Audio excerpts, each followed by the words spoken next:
নমস্কার বন্ধুরা, আমি ভবতোষ মণ্ডল।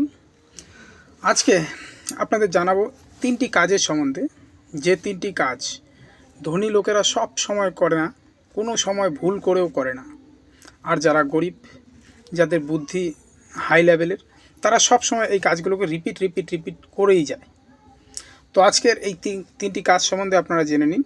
তার সঙ্গে ভিডিওটা শেষ পর্যন্ত যদি আপনারা দেখেন, তবে এই তিনটি কাজের মধ্য দিয়ে ভালো মন্দটা আপনারা নিজেরাই সিদ্ধান্ত নিতে পারবেন। যদি ভালো লাগে লাইক, কমেন্ট, শেয়ার, দরকার নেই ভালো না লাগলে। বুদ্ধিমান আর ধনী ব্যক্তিরা এই জিনিসটা নিয়ে কখনোই ভাবে না যার উপর তার নিজের কন্ট্রোল নেই। বুদ্ধিমান লোকেরা সেই জিনিসটা নিয়ে কখনোই ভাবে না যার উপর তার কন্ট্রোল নেই।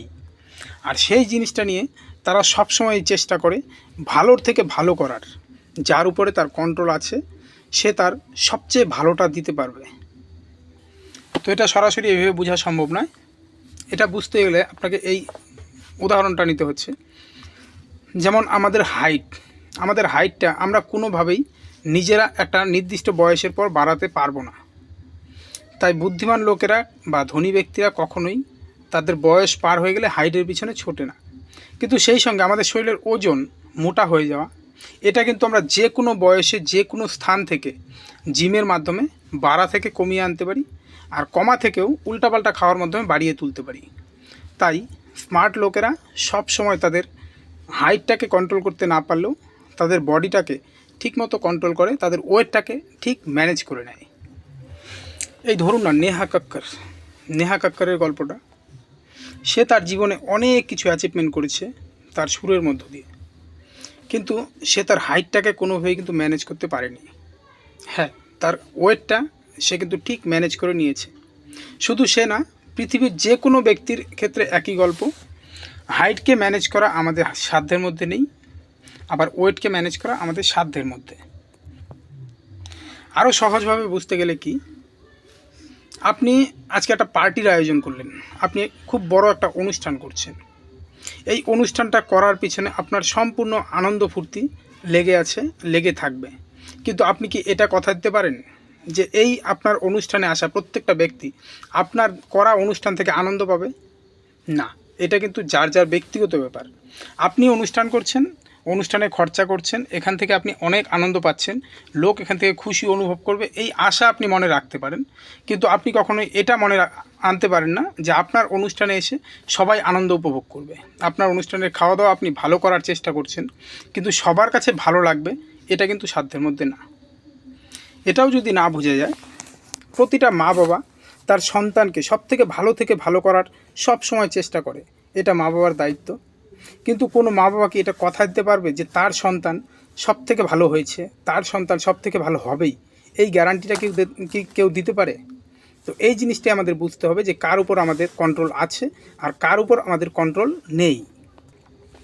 সব বাদ দিন, আপনি নিজে যথেষ্ট চালাক, বুদ্ধিমান, যথেষ্ট নম্র, ভদ্র।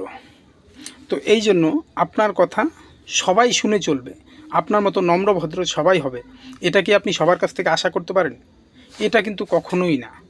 আপনি নম্র ভদ্র আছেন, এটা আপনার নিজস্ব গুণ, কিন্তু আপনার মতো যে সবাই হবে আপনার ক্যাটাগরিতে, এটা কিন্তু কখনোই আপনার আশা করা উচিত নয়, কারণ এটা আপনার কন্ট্রোলের মধ্যে পড়ছে না।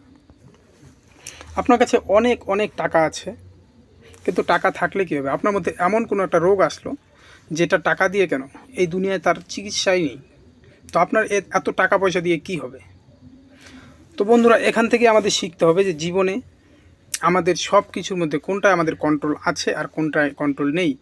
যার মধ্যে কন্ট্রোল আছে সেটার জন্য আমরা ভালোর থেকে ভালো করার চেষ্টা সব সময় রাখবো, আর যার মধ্যে কন্ট্রোল আমাদের নেই সেটার পিছনে একদম মাথা ঘামাবো না। তো এই কাজটা আজকের দিনে যারা বিশেষ বুদ্ধিজীবী, অন্যের সংসারের পিছনেই ছোটে, অন্যের যে কোনো একটা বিষয়ে যদি কেউ পাদের গরুর রচনার মতো রচনা করে দিতে পারে, তো এই ধরনের বুদ্ধিজীবী লোকের পিছনে না ছুটে আপনি যদি বুদ্ধিমান হন, তবে কোন জিনিসটা আপনি করতে পারছেন আর কোনটার মধ্যে আপনার কন্ট্রোল নেই, জিনিসটা ভালো করে বুঝে নিন। এটা সম্পূর্ণ নিজস্ব ব্যক্তিগত অভিজ্ঞতা আমার। আমি যতগুলো লোকের সঙ্গে গল্প করেছি, তারা তাদের জীবনে ঠিক সেটার উপরেই নজর দিয়েছেন যেই কাজটা তারা করতে পারবে। আর এই একটা কাজের উপর লক্ষ্য স্থির রেখেছেন, যার জন্যই তাদের আজকে টপ থেকে টপের সিঁড়িতে দেখা যাচ্ছে। আর এই দুনিয়ায় যত ঝামেলাবাজ লোক আছে তারা দেখবেন যার উপরে তাদের কন্ট্রোল নেই, ঠিক সেই বিষয়টাকেই সবার আগে প্রাধান্য দিচ্ছে, সেটা নিয়েই নিজের মাথা গরম করে যাচ্ছে, আর যার জন্য সুখ শান্তি থেকে অনেকটাই দূরে চলে যাচ্ছে তারা। Dear God, grant me the serenity to accept the things I cannot change, the courage to the change the things I can, and the wisdom to know difference. এর মানে হচ্ছে, ভগবান তুমি আমাকে সেই শক্তিগুলো দাও যার উপর আমার অধিকার নেই, সেগুলো যেন আমি বুঝতে পারি। আমাকে সেই শক্তি দাও যার উপর আমার অধিকার আছে, অধিকার বলতে যেটা আমি করতে পারবো সেটা যেন ভালোভাবে করতে পারি। সবথেকে বড় কথা, আমাকে এই বুদ্ধিটা দাও যে কার উপর আমার কন্ট্রোল আছে আর কার উপর আমার কন্ট্রোল নেই, এটা যেন সঠিকভাবে বুঝতে পারি। তো এই প্রার্থনার মধ্য দিয়েই আমাদের ভগবানের কাছে চাইতে হবে যে কোনটা আমাদের সঠিক আর কোনটা ব্যাঠিক। তো চলুন আজকের দ্বিতীয় স্টেপে আমরা যাই, যেটা বুদ্ধিমান লোকেরা একদম করেন না, আর যারা বেশি বুদ্ধিমান তাদের জন্য কখনোই ছাড়পত্র পায় না। ভগবানের দেওয়া সব থেকে মহামূল্যবান জিনিস হচ্ছে আমাদের এই শরীর। এই শরীরটার দিকে আমরা না তাকিয়ে এই শরীরটাকে আমরা কি করে ভালো রাখবো সেটা না জেনে না বুঝে আমরা শুধু টাকার পিছনে ছুটছি।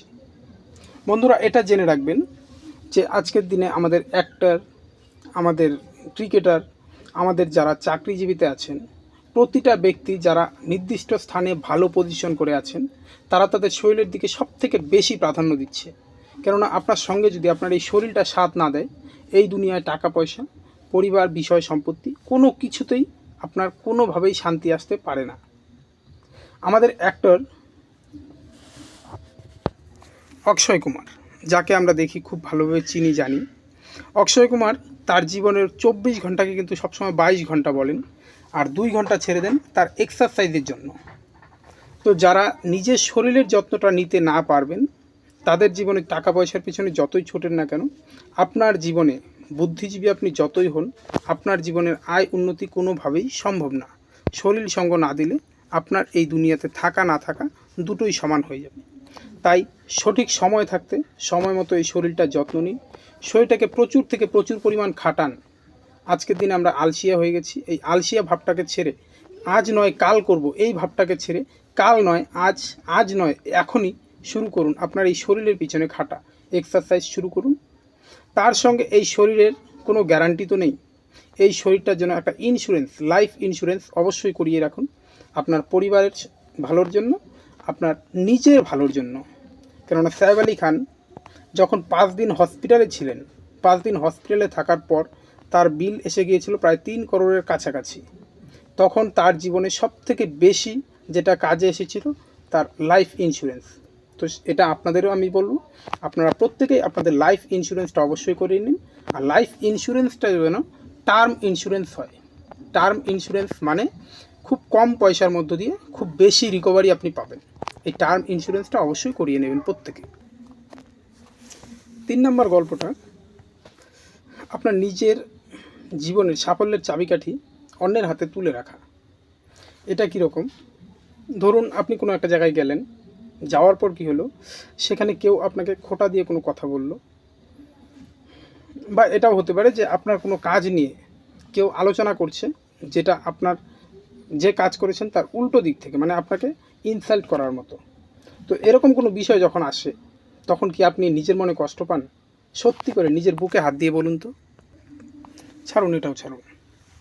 আপনি কোনো একটা জায়গায় গেলেন, যাওয়ার পর কী হলো, কেউ আপনাকে রাগানোর জন্য এমন কোনো কথা বলল যেটা আপনার প্রচণ্ড রাগ আসলো, আর এই রাগের মাথায় আপনি তাকে এমন উল্টো সিধা কিছু কথা বলে দিলেন, যা তার কিছুক্ষণ পরেই আপনি নিজের মনে মনে ভাবছেন, এই কথার উত্তরটা যদি আমি না দিতাম তাহলেই ভালো ছিল, ফালতু এই কথার উত্তর দিলাম। তো এরকম কি আপনার মনে মনে রাগের মাথায় যা খুশি তা মুখ দিয়ে চলে আসে, কিন্তু রাগ যখন কমে যায় তারপর আপনি নিজেই ভাবনায় পড়ে যান, এই কথাটা না বললেও ভালো ছিল, আপনার সম্মানটা অন্তত বেঁচে যেত। সত্যিকারে বলুন, এমন সমস্যা কি আপনার সঙ্গে হয়? এটাও ছেড়ে দিন। 3 নম্বর গল্প, আপনি কোনো একটা ভালো কাজ করছেন, কোনো একটা উদ্দেশ্য নিয়ে ভালো কাজ করছেন। এই কাজটার পেছন থেকে কেউ এসে আপনাকে বললো, আরে তুই এটা কী করছিস, তোর দ্বারা এটা সম্ভব না, কোনোভাবেই তুই এটা পারবি না। ওর কথাতেই কি আপনি আপনার গোলটাকে চেঞ্জ করে নেন, আপনি সঙ্গে সঙ্গে কাজটাকে বন্ধ করে অন্য কিছু করতে শুরু করে দেন। যদি সত্যি এই কথাগুলোর উত্তর হ্যাঁ হয়, তাহলে এটা জেনে রাখবেন যে আপনার জীবনে সফলতার চাবিকাঠি আপনার হাতে কিন্তু নেই, সেটা আছে ঠিক অন্যের হাতে। অন্যেরা আপনাকে নাচাচ্ছে আর সেই সঙ্গেই কিন্তু আপনি নেচে যাচ্ছেন। এই যে এই গল্পগুলোর মাঝে আপনি কি করে ঠিক থাকবেন? আপনার ঠিক থাকার জন্য এখানে অপেরা উইনফ্রে, একটা ছোট্ট মেয়ে, মাত্র 14 বছর বয়সে তার উপর নির্যাতন করা হয়েছিল, তাকে ধর্ষণ করা হয়েছিল। তো এই 14 বছরের মেয়েটি 14 বছরে প্রেগনেন্ট হয়েছিল, একটা বাচ্চার জন্ম দিয়েছিল। এবার বাচ্চাটাও মারা গেছে। এরপর তার জীবনে চলা দুর্বিষহ হয়ে গেছিল। সে স্কুল পড়ার সঙ্গে সঙ্গে রেকর্ডিংয়ের কাজ শিখছিল। তো রেকর্ডিংয়ের কাজ শেখার পর ধীরে ধীরে চেষ্টা করে অনেক কষ্টের পর এই রেকর্ডিং শিখতে শিখতে একটা সময় গিয়ে সে টিভি নিউজের অ্যাঙ্কার হয়ে গেল। কিন্তু টিভি নিউজের অ্যাঙ্কার হলে কি হবে, একটা সময় তাকে সেই টিভি নিউজের অ্যাঙ্কার থেকেও বাদ দেওয়া হলো। তার কারণ ছিল একটাই, এই অপরা উইনফ্রের কথা স্পষ্ট ছিল না। এই কথা স্পষ্ট না থাকায় তাকে বাদ দেওয়া হলো। এই কথাগুলোকে অপরা উইনফ্রে কিন্তু তার নিজস্ব মনে গেঁথে নিল না, সে থেমে গেল না, ঘরে গিয়ে কান্না শুরু করলো না আমাদের মতো। সে কী করলো, নিজের প্রচেষ্টায় এরপর সে নিজে আবার টিভির অ্যাঙ্কারিং ধীরে ধীরে নিজের নামে করলো। নিজের নামে করে নিজে সব কিছু শুরু করে আজকে ফ্রান্সের একটা বিখ্যাত লোক, যার বিখ্যাত বেশ কিছু লেখা বইও আছে এই অপরা উইনফ্রেকে নিয়ে। আজকাল নেটের জামানা, আপনারা অবশ্যই সার্চ করে দেখে নেবেন। আপনার জীবনের চাবিকাঠি অন্যের হাতে না দিয়ে এই সাধারণ ছোট্ট গরিব পরিবারের একটি ছোট্ট মেয়ে, যে জীবনে সংঘর্ষ করে বেড়ে উঠেছে, লোকের কথায় গুরুত্ব দেয়নি, তার সম্বন্ধে একটু জেনে নিন। তো টোটাল ভিডিওটার মূল যা এই দাঁড়ালো যে সবার প্রথম যে কাজটা আমরা করতে পারবো সেটা অবশ্যই আমরা সব থেকে ভালো করব, এই চেষ্টা রাখতে হবে। লোকের কথায় আমাদের বুঝে শুনে বানানো সিদ্ধান্ত, তার থেকে কখনোই নড়ব না। যে কাজটা ধরবো তাকে শেষ করব।